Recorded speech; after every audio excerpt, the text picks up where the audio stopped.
Brooklyn Nets, as we all know, signed Kevin Durant and Kyrie Irving in the 2019 offseason, and this obviously made them one of the most hyped up teams in the NBA. But we would have to wait a year to see that, as Kevin Durant would have to sit out the year due to an Achilles injury, and Kyrie Irving, he hardly played in the 2020 NBA season. But now, with both of them healthy, Brooklyn is now in position to be a top contender in the league. But how good do I think this team be, and how far do I think they'll make it? Well, that's what I'm going to explain in today's video. But before we get started, please make sure to like the video if you guys enjoy, as it really helps out the channel. Subscribe to the channel if you guys are new, and you guys are a fan of the NFL or the NBA. I am trying to reach 1,000 subscribers, and it would be greatly appreciated if we could reach that goal. I will react to my first 2 videos when we reach that goal. So if you guys are interested in that, please make sure to subscribe if you guys haven't already, and enjoy the videos already on this channel. But now, with all that being said, let's just get this thing started. Now, I want to talk about this Brooklyn Nets roster first, and we should start out with Kevin Durant since he's the best player. We all know how good of a player Kevin Durant is. He's a very good scorer, shooter, defender, and he's also good at rebounding and playmaking. Now, there is a chance that he's not the same after his injury, but I do trust that he can be at least 80% of what he was before his injury, as his game doesn't really rely on athleticism, and he has suffered big injuries in the past and has come back fine from them.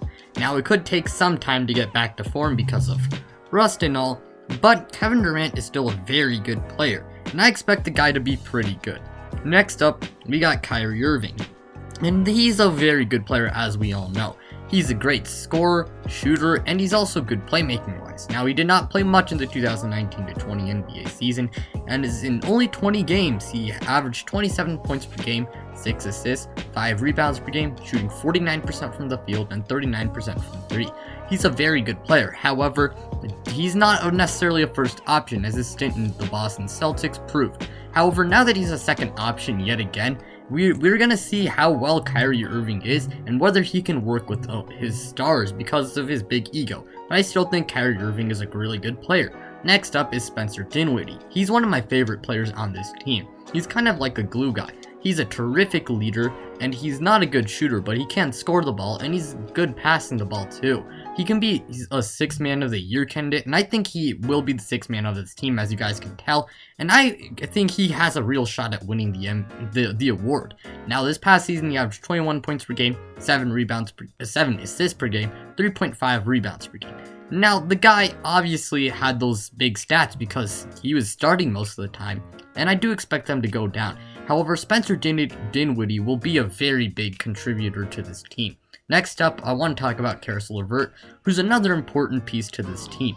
He's a good, really versatile player, as he is tall enough to play shooting guard and small forward, but his playmaking is so good to the point where he can play point guard, as he did play quite a bit of point guard in the NBA bubble. He's a good playmaker, shooter, and scorer, and this past season he averaged 19 points per game, 4 assists per game, shooting 42.5% from the field, and 36% from 3. I think he's a really good player, and he will contribute nicely to this team. Now, I do think that if he is going to reach his full potential, it's most likely not going to be with the Brooklyn Nets. But even if he can't be an all-star right now, he's still going to be a very solid contributor to this Brooklyn team.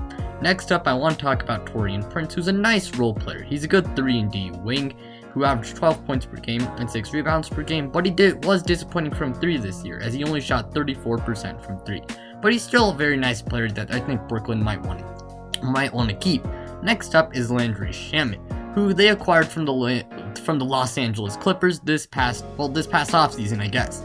He's a good 3-point shooter, and this past season he averaged 9 points per game, 2 assists per game, shooting 37.5% from 3.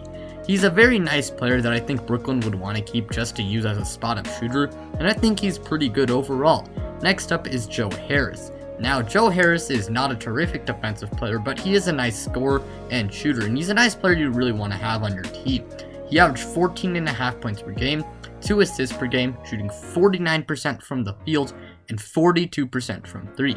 Joe Harris is a really solid player, and I think Brooklyn will probably want to keep him around because, well, he's just a very useful player to have.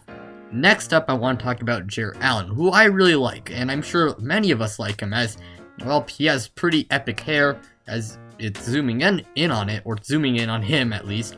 And he's a pretty good defensive center, and he's also a good traditional big, as he's a nice lob threat and is also a really good rebounder. This past season, he averaged 11 points per game, 10 rebounds per game, and 1.3 blocks per game, shooting 65% from the field. Now, Jarrett Allen is kind of traditional, and I don't think he will be a superstar, but I do think Jarrett Allen will be a pretty good player, as he's a really good defensive player and he's also a good rebounder, along with being a good lob threat. And next up, the final player I want to talk about on this team is DeAndre Jordan. Now, DeAndre Jordan is out of his prime, but he's still a good traditional big, and this past season he averaged 8 points per game, 10 rebounds per game, shooting 67% from the field. Now, the guy is I guess he's okay defensively, but he's also a really good rebounder, along with being a good lob threat, and I have a feeling he could start because he's good friends with Kyrie Irving and Kevin Durant. But if you ask me, they should start Jarrett Allen, which I'll talk about later in this video. But with the roster out of the way, how good do I think this team is? I definitely think they are contenders. You can never really count out Kyrie Irving and Kevin Durant when they're healthy. However, one issue I do want to talk about on this team is their defense. Now, this team does not have a great defense, but they have Kevin Durant's a good defender, and he could be affected by his injury though, so that is one concern. Next up is Taurean Prince, and he's fine, and Jarrett Allen's also pretty good, and DeAndre Jordan is fine, but everyone else isn't that good defensively. Personally, I think they should have a middle of the pack defense. It won't be anything crazy, but I do think maybe they're 14th to 16th in defensive rating this year. Now, their offense, on the other hand, it should be really good. I think they should be a top 5 to 10 offense. Another point I want to bring up really is the Nets' new head coach, which is Steve Nash. Now, I do not know how good he will be, but the two things he has to do is be able to manage egos. Kyrie Irving, no offense, has a bit of an ego, and that his stint in Boston, well, there's a lot of factors going into that very disappointing season, but his stint in Boston did highlight kind of how big of an ego Kyrie Irving had. But I mean, he's still a good player. Not only that, but Kevin Durant also has a little bit of an ego too. Now, when he did speak about leaving the Warriors, he did say that he wished he would have more isolation plays, and while he can play off ball, I mean, the guy does have a little bit of an ego, and that also was shown in the season when they fired Kenny Atkinson, as Kevin Durant and Kyrie Irving were not huge fans of him because, well, he didn't start DeAndre Jordan, and I mean, they wanted their buddy to start. But aside from that, not only but he also has to provide an offensive system. An offensive system is very important, okay? I mean, I can't stress that enough, alright? Now, even if it doesn't have to be the most complex offense in the world, but they need a basic system, just a basic system. If you take a look at the Clippers, they didn't really have a system. It was just guys taking turns trying to create offense and just score the ball. Having a good offensive system would be really useful for this team. And Kyrie Irving is a good playmaker, so is Karis LeVert, and so is Spencer Dinwiddie. So you got 3 good playmakers already on this team. And if you ask me, I think if they can have a good offense and the egos are kept down, then Brooklyn can be a pretty good team. Now, I am also kind of sus on Mike D'Antoni being the assistant head coach, since I have a feeling he might intervene and just influence Steve Nash a lot, to the point where Mike D'Antoni's kind of being the head coach of the team, which really isn't a good thing. Steve Nash should be the head coach, and it should be clear. Now, I'd be fine if Mike D'Antoni was the assistant head coach and would just be, helping Steve Nash, but I have a feeling really just hope that he does not intervene. And if that doesn't happen, if he doesn't intervene, then I do think the coaching should be fine. Now, one rumor that was pretty big this past offseason was James Harden going to the Nets, and they should not trade for James Harden. Now, James Harden is a good player, but he's gonna take away a lot of their depth, and depth is important, okay? Now, you don't need to be a crazy deep team, but you do need some depth, and I mean, he's gonna take away a lot of the depth.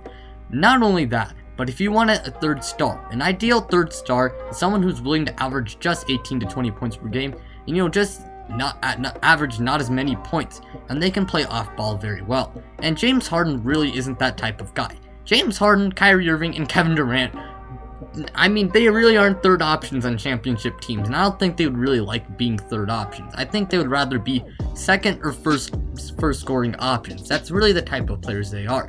Now, James Harden can definitely develop an off-ball game, but I mean, I don't know if he's going to be willing to average 18 to 20 points per game. So they should not trade for James Harden. Next up, I want to go into their lineups. Personally, I think they're going to run a starting lineup of Kyrie Irving, Karis LeVert, Kevin Durant, Taurean Prince, and Jarrett Allen, with a bench of Spencer Dinwiddie, Landry Shamet, Joe Harris, Rodonius Kurucs, and DeAndre Jordan. But how good are they?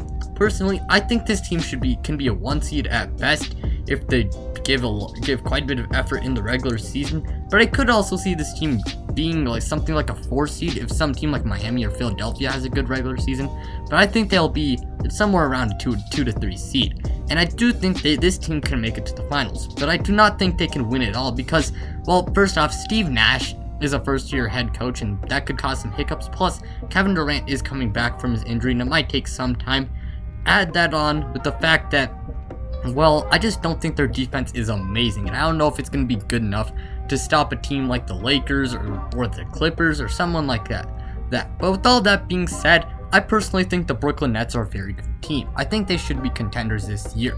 But with all that being said, well, I said that twice, but with that being said, that's going to be the end of today's video. If you guys enjoyed, please make sure to like the video, as it really does help out the channel. Subscribe to the channel if you guys are new and you guys are a fan of the NFL or the NBA. I am trying to reach 1,000 subscribers, and it would be greatly appreciated if we could reach that goal. When we reach 1,000 subscribers, I will react to my first 2 videos. So if you guys want to see that and enjoy the videos on this channel, please make sure to subscribe if you guys haven't already. There are videos like this already on the channel, and there will be more in the future. But with all that being said, you guys, I'm out.